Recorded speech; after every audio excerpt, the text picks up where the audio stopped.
Management માટે એવું કહેવાતું હતું 150 વર્ષ પહેલાં કે મેનેજમેન્ટ એટલે રૂલ્સ રેગ્યુલેશન્સ પ્રોસિજર અને પોલિસીઝનું મેનેજમેન્ટ. એટલે મેનેજર એક પોલીસમેન તરીકે કામ કરતો હતો. પછી આવ્યું કે મેનેજમેન્ટ ઇઝ મેનેજિંગ પીપલ.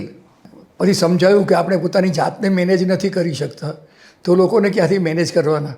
હવે આજે એ છે કે મેનેજમેન્ટ ઇઝ લોકોનું મેનેજમેન્ટ નથી, રૂલ્સ રેગ્યુલેશન્સનું મેનેજમેન્ટ નથી.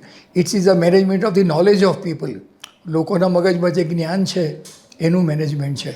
પછી આપણે એને એમ્પ્લોયી કહેતા હતા, હવે આજે એને નોલેજ વર્કર કહેવાય છે. કારણ કે એની પાસે જે નોલેજ છે મોટે ભાગે એના બોસ પાસે નથી. રતન ટાટા તાજનું તાજ ચલાવે પણ એને કોફી બનાવતા આવડતું નથી. બહુ મોટી ટ્રાન્સપોર્ટ કંપનીના મેનેજરને ગાડી ચલાવતા આવડતું હોતું નથી. લોકોને ખબર પડી કે જે માણસ કામ કરે છે એ વીઆઈપી છે. જે હાયરાર્કી હતી ને કે સૌથી વધારે અગત્યનું આને એવરીબડી ઇઝ ઇમ્પોર્ટન્ટ, એટલો આ ફેરફાર થયો છે. અને સીઈઓ હોય, સૌથી જે મોટો હોય, એની ફરજ શું છે એના પર તો મેં લગભગ અમેરિકા યુરોપમાં સેમિનારો એટેન્ડ કર્યા છે કે સીઈઓનું કામ ફક્ત એક જ છે. શનિ રવિ તો રજા હોય છે બહાર.